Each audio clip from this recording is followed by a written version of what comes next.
The room was silent to silent. William stood at the window of Kensington Palace, staring at the grey London sky. His hands were clasped behind his back. His jaw was tight behind him. 3 advisors waited. No one spoke. The news had broken an hour ago. Another scandal, another headline, another crack in the foundation. This time, it wasn't about him, but it would be.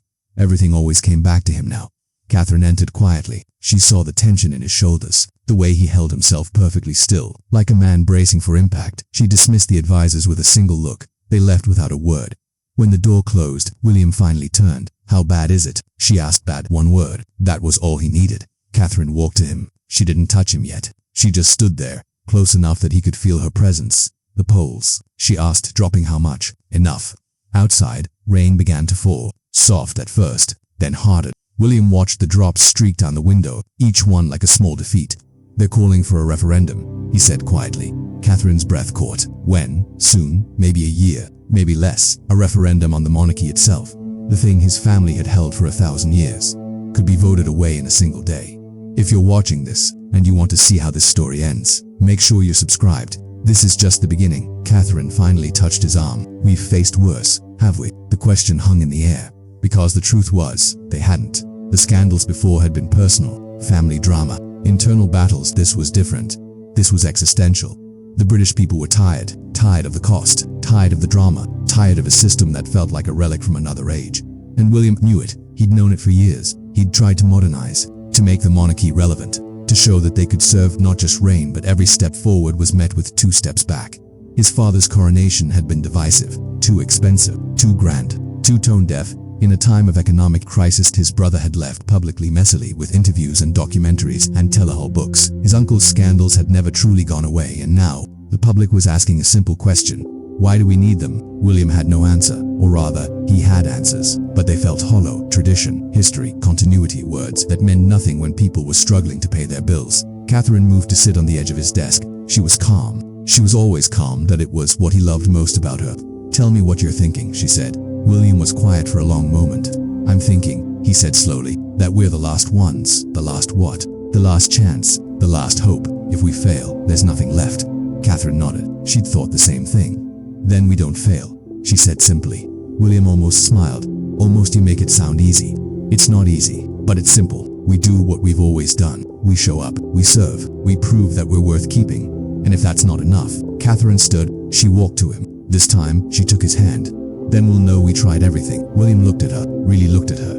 She was the strongest person he knew. She'd married into this chaos. She'd been criticized for everything. Her background, her family, her fashion choices, the way she smiled, the way she didn't smile. She'd borne it all with grace, and she'd never once complained. "Why do you stay?" he asked suddenly. The question surprised her. "What? You could leave, take the children, live a normal life. Why do you stay?" Catherine squeezed his hand. "Because I made a promise," she said. "And because I believe in what we're trying to do, even if no one else does." Especially then. William pulled her close. He rested his forehead against hers. For a moment, they just breathed. Outside, the rain continued to fall. Inside, a plan was beginning to form. Because William realized something in that moment. If they were going to survive, they couldn't play by the old rules. They needed something new, something bold, something that would remind the British people why the monarchy had lasted 1,000 years. But what? The answer would come. It had to, because the clock was ticking. And the future of the crown depended on what happened next. Asterisk. The meeting happened 3 days later, not at the palace. Not in some grand room with oil paintings and chandeliers. In a small office in Whitehall, just William, Catherine, and the Prime Minister. No cameras. No staff, no record. The Prime Minister looked tired. She'd been dealing with this mess for months. "Your Royal Highness," she began carefully. "Just William," he interrupted. "Please." She nodded, adjusted her glasses. "The polling is clear," she said. "Support for the monarchy is at an all-time low. 38%. William didn't flinch. He'd seen the numbers. "And the referendum?" Catherine asked. "Parliament is divided, but the momentum is there. If we hold a vote, it could go either way." "So what do we do?" William asked. The Prime Minister leaned back in her chair. "You need to give people a reason to keep you. We've been trying isn't enough. You need something big, something that changes the conversation entirely." William and Catherine exchanged a glance. "Like what?" Catherine asked. The Prime Minister pulled out a folder, slid it across the table. "We've been working on some ideas, ways to modernize the monarchy, make it sustainable, make it necessary." William opened the folder. Inside were proposals, bold ones. The monarchy would fund itself. No more sovereign grant that would open the palaces year-round. Full public access, they would downsize dramatically just the direct line of succession. William read through it all. His expression didn't change. When he finished, he closed the folder. This isn't enough, he said quietly. The Prime Minister frowned. These are significant changes. They're bureaucratic. They're about money and access. But they don't answer the real question, which is, William looked at her directly. Why should we exist at all? The room went quiet. Catherine watched her husband. She knew that look. He was thinking, calculating, planning. People don't need us to cut ribbons, William continued. They don't need us to wave from balconies. They need us to matter, to do something that actually changes their lives. What are you proposing? The Prime Minister asked. William stood. He walked to the window. London stretched out before him. Millions of people, all struggling in their own ways. What if, he said slowly, we became something different? Different how? What if the monarchy stopped being a symbol and started being a solution? Catherine sat forward. She was listening now. Go on, she said. William turned back to them. The crown has resources, land, investments, influence. What if we used all of it? Not for ourselves. For the country. You already do charity work, not charity. Real change. Systemic change. He was speaking faster now. The idea was taking shape. Housing. That's the biggest crisis right now, right? People can't afford homes. The Prime Minister nodded slowly. The Crown Estate owns land all over the country, William said. What if we used it? Built affordable housing. Thousands of units, not for profit. For people. Catherine stood up. Healthcare. The NHS is collapsing. What if we funded medical centers in underserved areas? William nodded. Education, mental health services, community programs. The Prime Minister held up a hand. That's ambitious, but the Crown Estate isn't technically yours too. Then we change that, William said. We make it ours. We take responsibility for it, and we use it to prove we're worth keeping. The Prime Minister was quiet. She was thinking. The public would need to see results, she said finally. Quickly they will, and you'd need to be visible involved. This couldn't just be a press release. We'll be there, Catherine said. Every step. The Prime Minister looked at them both. These weren't the royals she'd known. These weren't people playing a role. These were two people fighting for survival. There's something else, the Prime Minister said quietly. William and Catherine waited. If you do this, if you really commit to this, you'll have enemies. People who benefit from the status quo. People in your own family who won't like what you're doing. Let them try to stop us, William said. The Prime Minister almost smiled. You're serious about this? Completely. She stood, extended her hand. Then let's do it. But we need to move fast, before the referendum gains more traction. William shook her hand. So did Catherine. When they left the office, the rain had stopped. The sky was clearing. William felt something he hadn't felt in weeks. Hope. Real, tangible hope. Catherine took his arm as they walked. You know this is going to be harder than anything we've ever done, she said. I know people will criticize us. They'll say we're doing it for PR, that it's not genuine. Let them, and if it doesn't work, if we do all this and they still vote us out. William stopped walking. He looked at his wife. Then at least we'll have tried. At least we'll have done something real. Catherine smiled. Good answer. They got into the car. As they drove back to Kensington, William stared out the window. London looked different now, not like a burden, like a possibility. 3 weeks later, the announcement was made. The Prince and Princess of Wales would be launching a new initiative. The Crown Commitment, a 10-year plan to use royal resources for public good. Housing, healthcare, education, mental health. All funded by the monarchy itself. The reaction was immediate. Some people praised it, called it revolutionary. Others were skeptical, said it was a desperate ploy. But everyone was talking about it, and for the first time in months, the conversation about the monarchy wasn't about scandal. It was about possibility. William watched the news coverage that night. Catherine sat beside him. Here we go, she said softly. Here we go, he echoed. Neither of them knew if it would work, but they knew one thing for certain. They were about to find out if a 1,000-year-old institution could reinvent itself, or if this was the beginning of the end. The first site visit happened in Liverpool, a forgotten neighborhood on the outskirts. Boarded up shops, crumbling buildings. People had been waiting for housing for years. The cameras were there, of course. They always were. But something was different this time. William and Catherine weren't just there for a photo opportunity. They stayed. William rolled up his sleeves. Literally, he met with architects, reviewed plans, listened to residents describe what they needed. Catherine sat in a community center with single mothers, heard their stories, their struggles. No script, no prepared remarks. Just listening. One woman, Sarah, was hesitant at first. You're really going to build homes here? She asked. Catherine nodded. We are. Affordable homes. For families like yours. Sarah's eyes filled with tears. I've been on the waiting list for 6 years. My kids share a bedroom the size of a closet. Catherine reached across and took her hand. That's going to change, she said. I promise you. The moment was captured on camera. It went viral within hours, but it wasn't staged. It was real, and people could tell. Back at the palace, William worked late into the night. The Crown Estate managers weren't happy. They'd never had to work like this before, Your Royal Highness. These timelines are aggressive, then we'll make them work, William said flatly.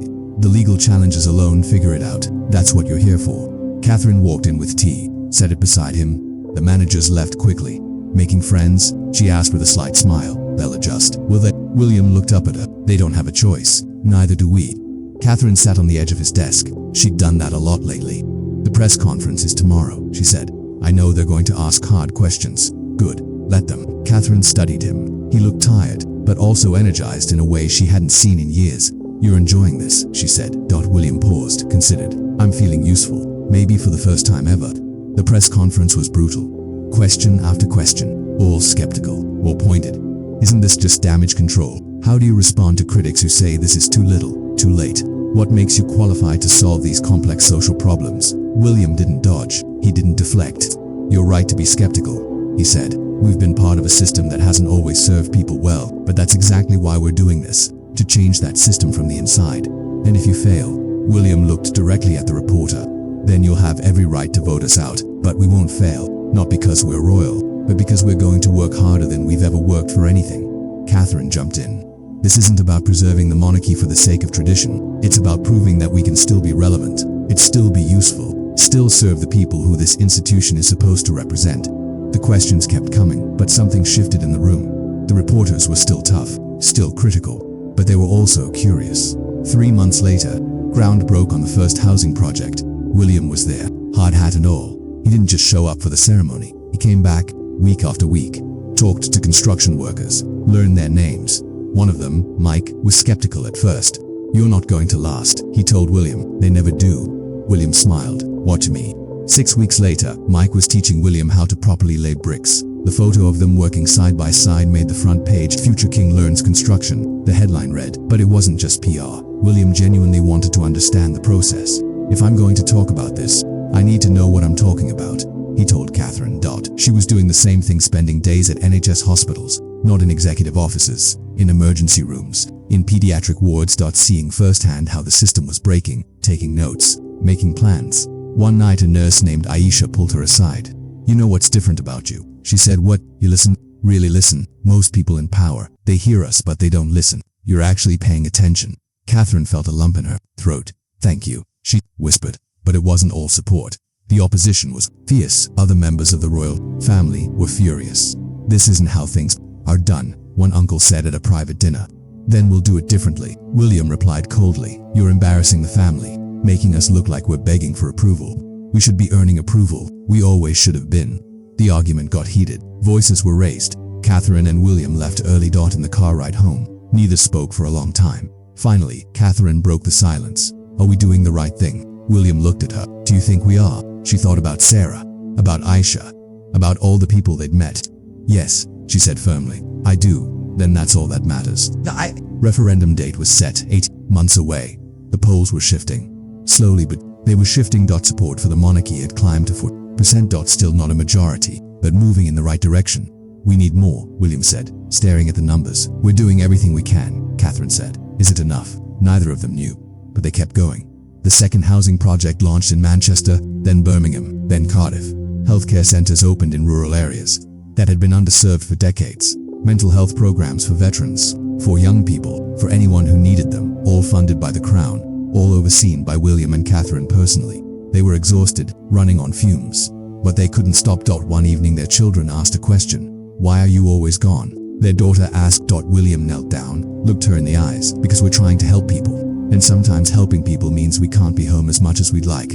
But you're the king and queen, can't you just tell people to do it? Catherine smiled sadly. That's not how it works, sweetheart. We have to show people why we matter, why we should stay. What if they say no? William and Catherine exchanged a glance. Then we'll deal with it, William said. Together, the children didn't fully understand, but they nodded. That night, after the kids were asleep, William found Catherine in the garden. She was crying silently, but crying. He sat beside her. I didn't say anything at first. I'm tired, she said finally. I know, not just physically. Emotionally, I'm tired of fighting, tired of proving ourselves. William put his arm around her. Do you want to stop? Catherine was quiet for a long moment. No, she said, but I need to know it's worth it. It is. How do you know? William thought about Mike, about Sarah, about Aisha, because people are noticing. Not everyone, but enough. Catherine leaned into him. They sat like that for a long time. The stars came out, the night grew cold, but neither of them moved because they both knew the truth. They were at the halfway point and the hardest part was still ahead. Asterisk. The scandal broke on a Tuesday morning. William was in Newcastle when his phone rang. It was his private secretary. Voice shaken. Sir, we have a problem. William's stomach dropped. What kind of problem? The tabloids. They have documents, financial records from the Crown estate. And, a pause, they're claiming misuse of funds, saying money meant for housing went to personal expenses. William felt the blood drain from his face. That's not true. I know, sir, but the story is running in an hour. We need to get ahead of it. William hung up, called Catherine immediately. She was in Oxford, at a mental health facility. I heard, she said before he could speak. It's not true. You know it's not true. I know, but it doesn't matter what's true. It matters what people believe. William closed his eyes. This is it. This is what they've been waiting for. Then we fight back. We show the receipts. All of them, Catherine. No, we don't back down. Not now. Not after everything. William heard the steel in her voice. It steadied him. Okay, he said. We fight. The next hours were chaos. Lawyers, accountants, PR teams, everyone, scrambling to respond. The documents the tabloids had were real, but they'd been deliberately misinterpreted. Expenses for site visits had been labeled as personal travel. Asterisk payments to contractors had been called questionable transfers. It was all legal, all accounted for, but in the wrong hands. It looked damning. The press conference was scheduled for that evening. William and Catherine stood together, united front. No advisors between them, no prepared statements. Just them and the truth. We've seen the reports, William began, and we want to address them directly. He walked through every expense, every payment, every decision. Line by line, dollar by dollar. It took 20 minutes. The reporters were silent. Catherine spoke next. We know there are people who want this initiative to fail, who want us to fail, but we won't give them that satisfaction. How do we know you're telling the truth? A reporter shouted. Catherine looked directly at the camera. Because unlike some institutions, we're willing to be transparent. Every financial record from this initiative is now public. All of it. You can verify everything we've said. The room erupted, questions flying. William held up a hand. One more thing. We know who leaked these documents, and why. The room went silent. We won't name them publicly, but they know who they are, and they know this won't stop us. Walking off that stage felt like walking through fire. Cameras flashing, voices shouting. In the car, Catherine finally let out a breath. That was terrifying. You were perfect. Was I? William took her hand. You were, but the damage was done. The polls dropped overnight, back down to 41%. All the progress gone. William didn't sleep that night. Catherine found him at 3 in the morning, sitting in the dark. Come to bed, she said gently. I can't.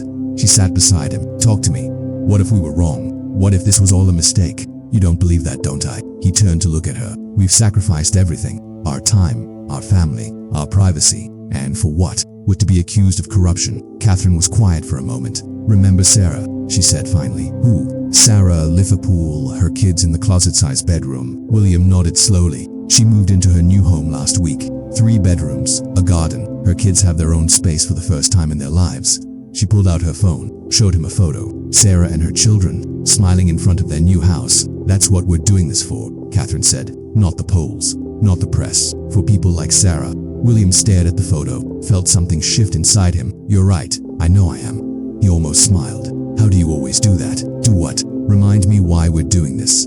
Catherine kissed his forehead. Because someone has to. Now come to bed. We have work tomorrow. The next morning, something unexpected happened. People started coming forward. Families who'd gotten homes, veterans who'd received mental health care, communities that had been transformed. They didn't wait for anyone to ask. They just started talking. On social media, to local news, to anyone who would listen. The royals didn't just build houses. They gave us our lives back. Catherine sat with me for an hour. Just listened. No one had ever done that before. William showed up every week. Rain or shine. That's not PR. That's commitment. One by one. Dozens, then hundreds. Real people. Real stories. The tabloids tried to ignore it, but they couldn't. The narrative was shifting again. Mike, the construction worker, gave an interview. I didn't trust them at first, he said. But I watched William learn how to lay bricks. Watched him come back week after week. You can't fake that kind of dedication. Aisha, the nurse, wrote an op-ed. Catherine didn't come to our hospital for a photo op. She came to understand. And then she came back with solutions. Real solutions. That's leadership. The polls started to climb again. 43%, 45, 47. William watched it happen with cautious optimism. Don't get comfortable, Catherine warned. We're not done yet. She was right. 2 months before the referendum, the opposition launched their final attack. A documentary, The Cost of the Crown. It aired on prime time. Millions watched. It questioned everything: the necessity of monarchy, the cost, the relevance. It featured interviews with abolitionists, economists, historians, and it was effective. William and Catherine watched it together, didn't say a word until it ended. "They make some good points," William said quietly. Catherine looked at him sharply. "You're not giving up." I'm just being realistic." "Then let's be realistic. What do we have that they don't?" William thought. "The truth. Better, we have proof. Proof that we've changed things. Proof that we matter." She was right. They did. The final month was a blur. More site visits, more community meetings, more conversations, but also more personal moments. William and Catherine made a decision. They brought their children along, not for show, but because they wanted them to understand, to see what their parents were fighting for. Their son, 10 years old, met a boy his age in one of the new housing developments. "Your dad's the prince?" the boy asked. "Yeah, cool. Want to play football?" Just like that. 2 kids playing football. Catherine watched them and felt tears sting her eyes. "This is what it's supposed to be about," she whispered to William. He nodded, couldn't speak. The referendum was 2 weeks away. The polls were at 49%. Still not enough, but close. So close. William and Catherine did one final interview together. No script, no prepared answers, just honest conversation. "What happens if you lose?" the interviewer asked. William and Catherine looked at each other. "We'll be disappointed," Catherine said, "but we'll understand. Democracy means letting people choose, and you won't fight it." "No," William said. "If that's what the people want, we'll respect it. What will you do?" Catherine smiled slightly. "Keep helping people, just without the titles." So this was never about saving the monarchy. William leaned forward. "It was always about serving the people. The monarchy is just the tool, we have to do it. If that tool gets taken away, we'll find another one." The interview went viral. People were moved by the sincerity, the humility. The polls ticked up. 50%, 51, a slim majority. But it was something. The night before the vote, William and Catherine couldn't sleep. They sat together in their private sitting room. "Whatever happens tomorrow," William said, "I'm proud of us." "Me too. I mean it. We gave everything. We tried." Catherine nodded. "No regrets, no regrets." They held hands, watched the sun come up. In a few hours, the country would vote, and the 1,000-year-old monarchy would either continue or end. All they could do now was wait. The polling stations opened at 7 in the morning. William and Catherine voted early. No cameras, no press. Just 2 people casting their ballots like everyone else. Afterward, they went back to Kensington. The waiting began. Their children were at school. They'd wanted normalcy for them. One last day of normal. William paced. Catherine tried to read but couldn't focus. The television was on, muted. Images of people queuing to vote, lines around blocks. Turnout was high, unprecedented. "That could be good," William said, "or terrible. We'll know soon enough." Hours crawled by. The Prime Minister called at noon. "How are you holding up?" she asked. "Fine," William lied. "The exit polls will be out at 10 tonight. Just prepare yourselves. It's going to be close, we know." After she hung up, Catherine looked at him. "What do we do until 10? William thought. "We wait." Together, they walked in the gardens, sat in silence, held hands. No words needed. At 4, their children came home. "Did you win?" their daughter asked. "We don't know yet, sweetheart," Catherine said. "When will you know?" "Tonight." The little girl thought about this. "What if you lose?" William knelt down. "Then we'll be okay. All of us, together. But you won't be royals anymore." "Maybe not, but we'll still be a family, and that's what matters most." She hugged him tight. "I love you, Daddy. I love you too." Dinner was quiet. The children sensed the tension. Afterward, they watched a movie together. Some animated thing the kids loved. William couldn't tell you what it was about. His mind was elsewhere. At 9:30, they put the children to bed. "Whatever happens," Catherine told them, "we'll talk about it tomorrow. Tonight, just sleep." When they came back downstairs, the television was on. The exit polls were about to be released. William and Catherine sat on the couch, close together. Neither spoke. The clock hit 10. The news anchor appeared on screen. "We have the exit polls from today's referendum on the future of the monarchy." William held his breath. The results show. A pause, dramatic, probably deliberate. 50% in favor of keeping the monarchy, 47% for abolition. William exhaled. Catherine's hand flew to her mouth. 53%. They'd won. Not by much, but enough that anchor continued. "This is a clear victory for the crown, though the margin suggests that public opinion remains divided. We'll have more analysis throughout the night as official results come in." William turned off the television. The room was silent. Catherine started to cry, relief, exhaustion, everything. William pulled her close. "We did it," he whispered. "We did." They held each other, let the emotion wash over them. After a while, Catherine pulled back. "This isn't the end. You know I know." 53%. "That means 47% still don't want us." William nodded. "Then we keep working, keep proving ourselves." "For how long?" "However long it takes." Catherine smiled through her tears. always the optimist. I learned from the best. The phone rang. The Prime Minister. Congratulations, she said. You did it. We did, William corrected. All of us. What's next? William looked at Catherine. We keep going. The work doesn't stop because we want to vote. Good, because the country needs you, more than ever. After the call, William and Catherine opened a bottle of champagne. 1 glass each. To survival, Catherine said. To service, William countered. They clinked glasses. The next morning, the headlines were everywhere. Monarchy survives. Slim victory for the crown. William and Catherine's gamble pays off. But there were also critical pieces. Is 53% really a win? The monarchy's reprieve. How long will it last? William read them all. Catherine didn't. You'll drive yourself crazy, she told him. I need to know what people are thinking. You know what people are thinking. Half love us, half don't. Now we work on that second half. She was right. As always, that afternoon, they visited Sarah in Liverpool. No press, no cameras, just them. Sarah answered the door, eyes wide. You came. We promised we would, Catherine said. Inside, the house was warm, lived in, full of life. Sarah's children were doing homework at the kitchen table. They have a place to study now, Sarah said, voice thick with emotion. Because of you. No, William said gently. Because you didn't give up, you kept fighting. We just helped.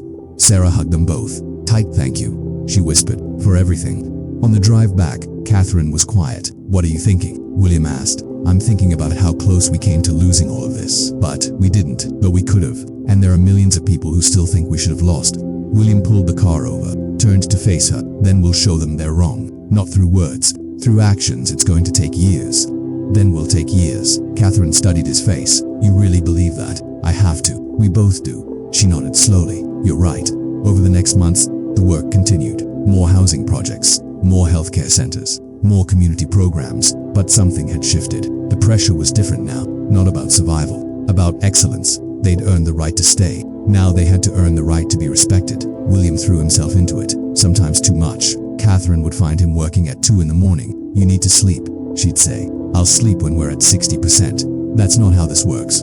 But she understood. The fear of losing. The drive to prove himself. She felt it too. 1 year after the referendum, they held an anniversary event. All the people they'd helped. All the families. All the communities. Hundreds gathered in London. Sarah was there. Mike, Aisha, all of them. William and Catherine walked through the crowd. No security between them and the people. Just them. You changed my life, one woman said. You gave my son hope, a father told them. You made me believe in the monarchy again, an elderly man said, tears in his eyes. Catherine felt overwhelmed. In the best way. This was why. This was always why. That evening, back at the palace, William found Catherine on the balcony. The new polls came out, he said. She turned, and 58%. Catherine's eyes widened. Really, we're gaining ground. She smiled. We're going to make it. Yeah, I think we are. They stood together, looked out over London. The city lights sparkled in the darkness. Do you ever think about what would have happened if we'd lost? Catherine asked. Sometimes. What do you think we'd be doing? William considered. The same thing, just without the titles. We'd still be helping people. Catherine leaned against him. I believe that, but I'm glad we didn't have to find out. William smiled, kissed her forehead. Me too. The next day brought news. Another referendum was being discussed. Not about the monarchy, about expanding their initiative, making it permanent, protected by law, the Crown Commitment Act, they were calling it. William read the proposal. Catherine looked over his shoulder. This is bigger than us, she said quietly. I know if this passes, it means the next generation will have to continue it. Our children. William thought about his son, his daughter. Is that fair to them? Catherine was quiet for a long moment. I don't know, but I think they'll understand when they're older why we did this, and if they don't want to, then they won't have to. They'll make their own choice, just like we did. William nodded. That felt right. The act passed 3 months later. By a wide margin, the Crown commitment was now law. The monarchy wasn't just symbolic anymore. It was functional, necessary, essential. William and Catherine had done it. They'd transformed a 1,000-year-old institution. It made it relevant, made it matter. But as William stood at the window that night, looking out at London, he knew the truth. This wasn't the end of the story. It was just the beginning. 5 years passed. The Crown commitment had become part of British life. 12,000 affordable homes, 40 healthcare centers, hundreds of community programs. Real change, measurable impact. The polls had stabilized at 64%, a solid majority. But William knew better than to get comfortable. He was older now, grayer. The years of work had left their mark. Catherine too, fine lines around her eyes, but still strong, still determined. That children were teenagers now, old enough to understand what their parents had done. One evening their son asked a question. Dad, When you're king, will I have to do all this too? William looked at him, really looked at him. That depends on whether you believe in it, whether you think it's worth it. The boy thought about this. Do you think it is? I do. But that's my choice. Someday, you'll have your own choice to make. What if I don't want to? Catherine joined the conversation. Then you don't have to, but you should know something. Being royal isn't about crowns or palaces. It's about service. About using whatever privilege you have to help others. But I didn't ask for this privilege. Neither did we, William said. But we have it. And with it comes responsibility. The boy nodded slowly. I think I understand. Later, William and Catherine talked about the conversation. He's thinking about it, Catherine said. Really thinking. That's all we can ask. Do you think he'll do it? Continue what we started. William smiled slightly. I think he'll do something. Maybe not exactly what we did, but something meaningful. That's the best we can hope for. The years continued to pass. William's father passed away peacefully in his sleep. The coronation was different from his father's, smaller, more intimate, more meaningful. William became king, Catherine became queen, but nothing else changed. They still worked, still visited communities, still showed up. That difference was respect. Real respect. Not because of their titles, because of their actions. One day, William received a letter from Sarah, the woman in Liverpool. Her handwriting was shaky. She was elderly now.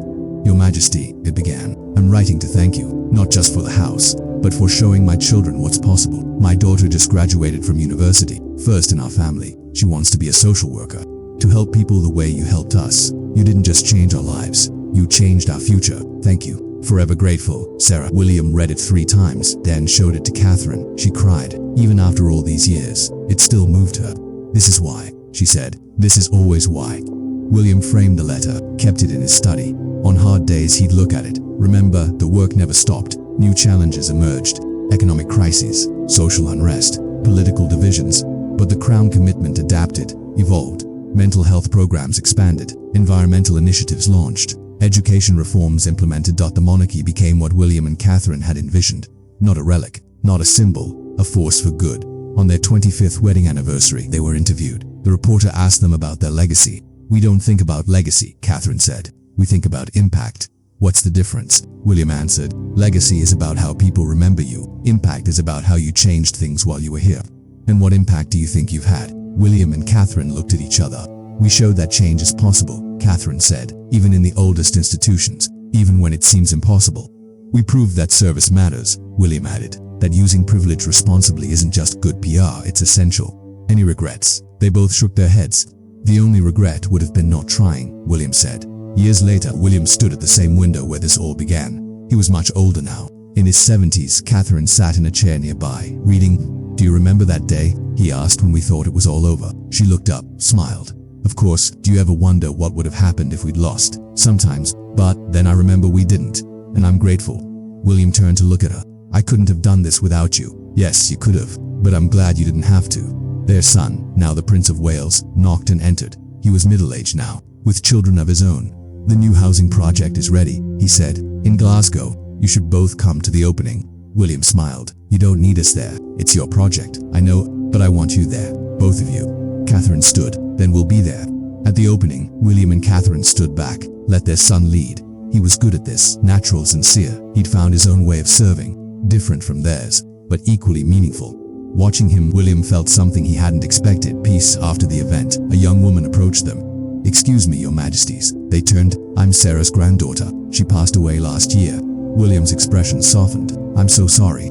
Don't be. She lived a good life. Because of you. She asked me to tell you something before she died. What was it? The young woman's eyes filled with tears. She said, tell them they saved us. Not just me. All of us. Tell them they proved that things can change. Tell them thank you. Catherine reached out, took the young woman's hand. Thank you for telling us.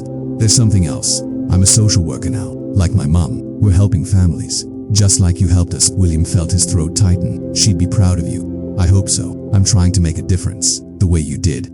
After she left, William and Catherine walked slowly to their car. Neither spoke for a long time. Finally, Catherine broke the silence. We did it. William looked at her. Did we? Yes, we did. We changed things. Really changed them. William thought about that. About everything they'd done. The 1,000-year rule hadn't ended. It had transformed. And in transforming, it had survived. Do you think it'll last? He asked. After we're gone. Catherine smiled. Yes, because we didn't just change the monarchy. We changed the idea of what it could be. And the people. Do you think they'll remember? I think they already are. Look at Sarah's granddaughter. She's living proof. William nodded. You're right. They got in the car, started the drive home. London passed by outside, the city they'd served for so long. It looked different now. Cleaner, brighter, more hopeful. Not perfect, far from it, but better. Undeniably better. That evening, William sat in his study. The letter from Sarah was still there, framed, fading slightly with age. He read it one more time. You changed our future. That's what she'd written, and she was right. They had not just one family's future, thousands of families. They'd proven that an ancient institution could be modern, relevant, essential. They'd shown that privilege, used correctly, could be powerful. They'd demonstrated that change was always possible, even when it seemed impossible. Catherine entered quietly, sat beside him. What are you thinking about? She asked. William smiled. That we were lucky to have each other, lucky to have had this chance, lucky that we didn't give up. Catherine leaned her head on his shoulder. Do you have any regrets? She asked. William thought for a long moment. Just one. What? That we didn't start sooner. Catherine laughed softly. We started when we could. That's all anyone can do. They sat together in the quiet. Outside, the sun was setting over London, casting everything in golden light. William thought about the journey, the fear, the doubt, the struggle, but also the triumph, the joy, the impact. They'd been the monarchy's last hope, and they'd been enough. Not because they were perfect, but because they tried. Not because they never failed, but because they never quit. The 1,000-year rule hadn't ended. It had evolved, and in evolving, it had found new purpose, new meaning, new life. William looked at Catherine. Thank you for what? For believing, when no one else did. When I didn't even believe in myself. Catherine kissed his cheek. That's what partners do. Is that all we are? Partners? She smiled. No, we're a team. Always have been. Always will be. William pulled her close, and in that moment, he knew they'd done something extraordinary. Not by being royal, but by being real. By caring, by serving, by never giving up. The monarchy would continue. Their son would carry it forward. His children after that. But it would be different. Forever changed. By two people who refused to let 1,000 years of history die without a fight. By two people who believed that even the oldest institutions could adapt. By two people who proved that service, real service, never goes out of style. William and Catherine, the last hope. The ones who saved the crown. Not with power, not with privilege, but with purpose. And that made all the difference. The sun set completely. London's lights came on. And somewhere in the city, in one of those new homes, in one of those new centers, in one of those transformed communities, a family was sitting down to dinner together. Safe, hopeful, because two people had refused to give up. Because two people had chosen to serve. Because two people had shown that change was always possible, even after 1,000 years.